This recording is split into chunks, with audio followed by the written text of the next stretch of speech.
quero começar aqui fazendo uma provocação para vocês. Eu quero que vocês pensem, dentro da família, da vida, cada um deve ter alguma mulher muito especial.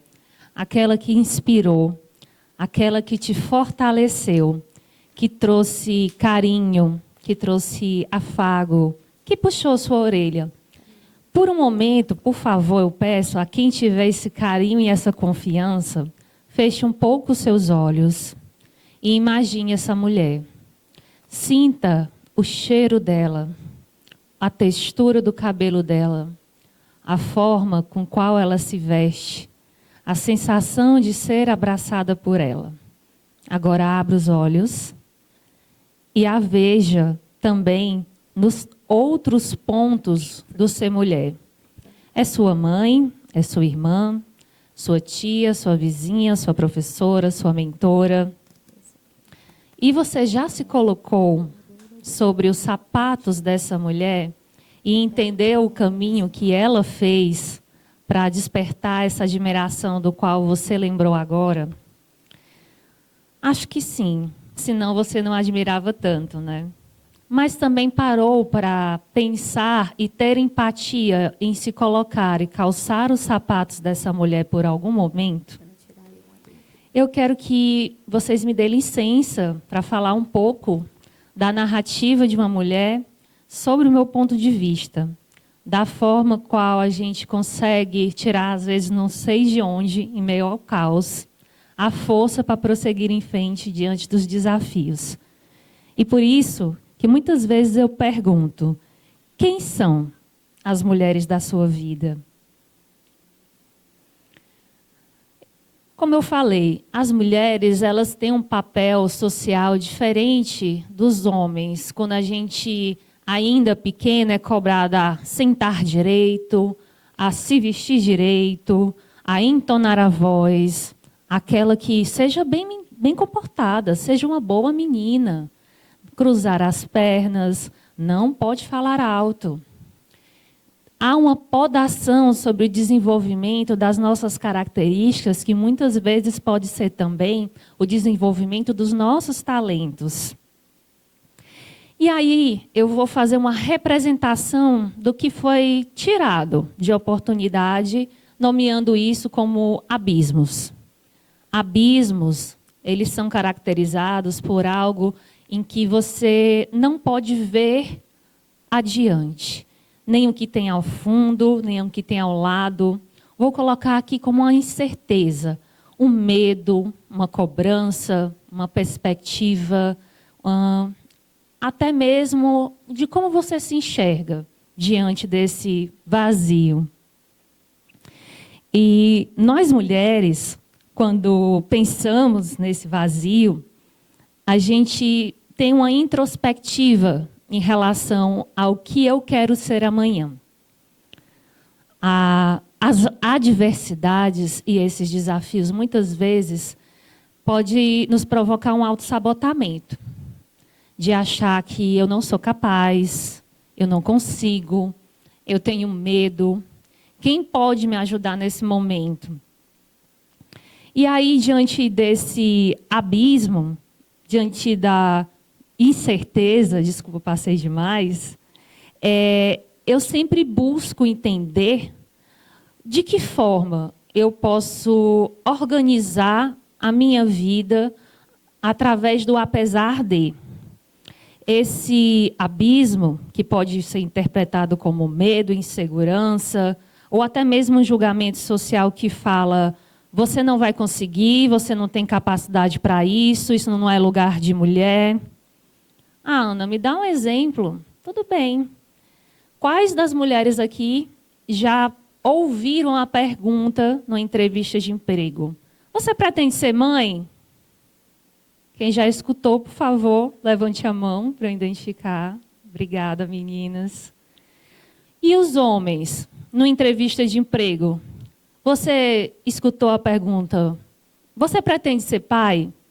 Os homens que estão aqui, por favor, levantem a mão. Nenhum, né, gente? Por que será? Tem um ali. Que bom, né? Estamos mudando. mais um, diante de 20 mulheres que levantaram a mão, você vê que há uma discrepância muito grande no processo seletivo, desde a primeira pergunta da entrevista. E aí, esse caminhar, esse vazio, esse obscuro, a gente tem que sempre que adivinhar e prever o que a gente vai encontrar nessas experiências, como o exemplo dessa pergunta. E as possibilidades que vão surgindo, a gente analisa quais são os riscos e o que a gente pode perder. No meu caso, eu sempre tinha medo de perder a confiança dos meus pais, a confiança do meu marido, se ele iria se desagradar com a minha trajetória. Enfim, são alguns dos casos que eu posso adiantar aqui. E aí eu vou chamar esse abismo como tudo que vai causar medo, insegurança, que vai lhe travar, que vai lhe causar um julgamento, que vai te paralisar, que vai te acimentar e fazer com que você não dê aquele passo à frente.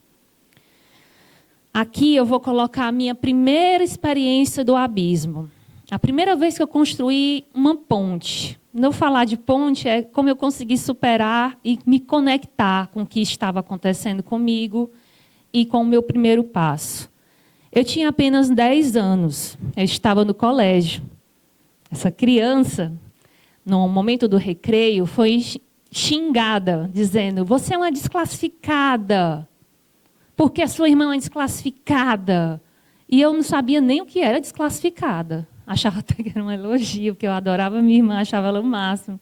Só que eu vi que o impostamento dela e a agressividade dela para comigo, eu pensei, não, acho que não é uma coisa boa, não. E aí parti para cima dela, fui para a coordenação. Chegando lá, minha irmã ainda adolescente, quando eu perguntei o que tinha acontecido, ela não teve mais como esconder. O colégio todo já sabia, era um colégio de padre, todo muito puritano, né? E ela falou: "Eu estou grávida." E aquilo para mim me deu uma explosão de alegria, gente, porque imagine uma caçula que sempre pediu um irmãozinho e nunca teve. E aí eu vibrei, e nem olhei para a cara dela na hora. Foi assim, parecia que o Brasil tinha feito um gol. Só que quando eu olhei para o olhar da minha irmã, e que ela tinha ali uma expressão de desespero, de preconceitos, de exclusão social, de se sentir mal, para baixo, eu guardei essa minha alegria no bolso, sentei com ela e falei: "Mana, tá tudo bem. A gente vai conseguir superar isso e eu tô junto de você. A gente não precisa fazer tudo perfeito na vida. E eu não sei o que tem de errado em dar à luz a uma vida. Que coisa maravilhosa." A inocência da criança. Então, o importante não é ser perfeito para essas pessoas, para essa mulher que você acabou de pensar. O importante é estar presente, é dar apoio. E foi a primeira ponte que eu construí. Rumo ao desconhecido, de eu, como menina, uma prévia do que eu iria enfrentar como mulher. Passando um tempo, né, já adulta, eu me formei em fisioterapia. A profissão mais linda do mundo. Eu queria reabilitar as pessoas, queria tirar dor, levar esperança, proporcionar um movimento a quem não tem, um acalento a quem sofre dores. Mas, depois de formada, quando eu comecei a clinicar, atender em hospitais e clínicas, eu comecei a ter um problema muito sério de saúde. Eu tinha uma dor invisível que ninguém conseguia ver e que me dava muito medo, porque era a minha primeira experiência profissional dentro da minha carreira. Eu amanhecia com as mãos travadas, com os pés travados, eu não conseguia levantar. Era uma dor insuportável, de 0 a 10 era 100. E eu tinha que ficar 1 hora com as mãos na água quente para que eu pudesse abrir os meus dedos. Ia para a minha clínica 1 hora antes também para tratar as minhas dores. E o que me deixou mais insegura foi que eu me via em uma paciente que já tinha deformidades nas mãos, nos dedos. Ela não conseguia se locomover, ela tinha dores terríveis. E eu falei: "Meu Deus, eu não vou conseguir ser fisioterapeuta. Eu passei tanto tempo estudando isso, fiz bacharelado, fiz pós-graduação, e agora? E aí a vida veio outro abismo. O meu marido, na época, passou no concurso aqui no Piauí, e esse vazio e essa transição foi até boa, porque eu percebi e tive uma reflexão do que aquela dor queria me ensinar. E diante de tanta adversidade, problemas de saúde, problemas de adaptação em relação ao clima, né, o que eu poderia aprender? Onde é que eu poderia viver diante desse novo cenário? Logo depois, a gente passou aqui para Parnaíba e eu vi a característica de uma cidade que seja totalmente voltada à pesquisa, ao ensino. Então, tudo aquilo que eu tinha estudado, 5 anos no bacharel e na pós-graduação, eu resolvi virar professora. Poderia não atender mais, carregar os pacientes e tudo, mas a gente se retransforma, né, em um novo, e o que pode ser benéfico dentro das nossas capacidades. Comecei sendo professora, coordenadora, preceptora, depois eu fui e migrei para a área de estudos mesmo, fiz o meu mestrado em ciências biomédicas, minha licenciatura em biologia, meu doutorado em biotecnologia, 10 anos estudando em neurociências. E aí a gente vê de tudo um pouco. Aí veio a pandemia, famoso março de 2020. E na pandemia, a gente tinha algumas limitações em relação às disciplinas do doutorado. Dentre elas, uma das disciplinas de empreendedorismo me fez uma provocação. E se você pudesse mudar radicalmente a sua vida e começar do zero? Parece algo similar, né? Acho que já passei por isso. Mas eu não esperava um desafio que fosse tão fora da curva, fora da minha bolha. Estava muito confortável, eram 10 anos de pesquisa. Mas eu topei. E aí escrevi um projeto, submeti a um fomento do governo. E, para minha surpresa, eu fui contemplada. E eu pensei, meu Deus, doutorado, licenciatura, casamento, como vou dar conta de tudo isso? E quando eu comecei a pensar e desenvolver isso, eu percebi que eu não estava só. E é uma coisa muito importante, a rede de apoio. O meu marido, ele vem de uma família de mulheres, né? Ele cresceu com a mãe e 2 irmãs. Então, ele soube entender todas as dores que eu trazia dentro do meu peito, as minhas inseguranças e a necessidade desse apoio.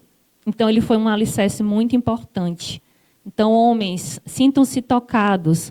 Lembrem daquela mulher que você acabou de abraçar na nossa atividade e entendam todas as dores, sacrifícios e desafios que elas tiveram que superar para trazer toda essa herança para a vida de vocês. Mas, através dessa reinvenção, eu comecei a pensar que eu não estava sozinha de nenhuma forma. Mas pensei, tudo bem, empreendedora, vamos lá. Comecei a passar em outros processos de captação, comecei a me superar, viajar, ir para representar o Piauí em São Paulo, em Brasília. E de repente, eu pensei, quando eu me via naquele espaço contemplado por homens e que eu teria que ter uma representatividade maior em relação às barreiras que eu teria que vencer, o que ela está fazendo aqui? Ela não tem filho, ela não tem... Vou usar um termo muito usado na nossa sociedade, uma louça para lavar, uma roupa para cuidar, um marido para cuidar. E, de repente, eu pensei assim, gente, como assim? Como esse cenário de empreendedor, nós que somos tão empáticas, tão criativas, somos apenas 6% dessas 250 maiores empresas do Brasil. 6% são senhores mulheres. E essa foto demonstra que aqui no Piauí, o programa Startup Nordeste Piauí, onde foi o recordista de inscrições, 579 startups foram inscritas, uma mulher chegar em primeiro lugar é algo muito pesado de representatividade. Onde um 6% pode chegar em primeiro lugar? Num espaço que é totalmente voltado a masculino. Mas eu não estava só. eu tenho uma equipe que, assim como eu, fora do padrão, né, do que é o ideal, a sociedade, excluídos, assim como eu, uma mulher trans e um homem negro, nós pegamos essa bandeira de representatividade, de valorização, e ganhamos o prêmio de melhor startup do ano, e eu como melhor empreendedora. E você, já parou para pensar que essa criança que você visualizou quando era pequeno, se olhasse para o espelho hoje, conseguiria se identificar e estar orgulhoso diante dessa trajetória? Com isso, eu comecei a construir, manter e fortalecer essas travessias. Hoje eu faço parte, agora como uma nova CEO, de um hub de inovação em Parnaíba, em que eu tenho essa missão de trazer mulheres empreendedoras e pessoas que não têm acesso a essa inovação e essa educação inclusiva para tirar a ideia do papel. E apresento aqui, de certa forma, um grupo, que eu não estou conseguindo passar o slide, o grupo Zefas, que são de mulheres assim como eu, que eu quero aqui apresentar, que a união, a construção e o maternar dessas mulheres vai muito além do biológico, vai além de missão, de valores e de visão. E eu, como CEO de um hub, me sinto honrada de ser mais uma CEO para iluminar os caminhos, porque quando a gente estende a mão para uma mulher e dar a oportunidade a ela, a gente está fortalecendo não só o feminino, a gente está fortalecendo uma sociedade. E a pergunta final que fica é: e você? Qual é a ponte que você vai construir? Porque a inovação, gente, assim como a coragem, é para todos. Muito obrigada. Eu sou Ana Cláudia Mota de Freitas, Parnaíba Women TEDx.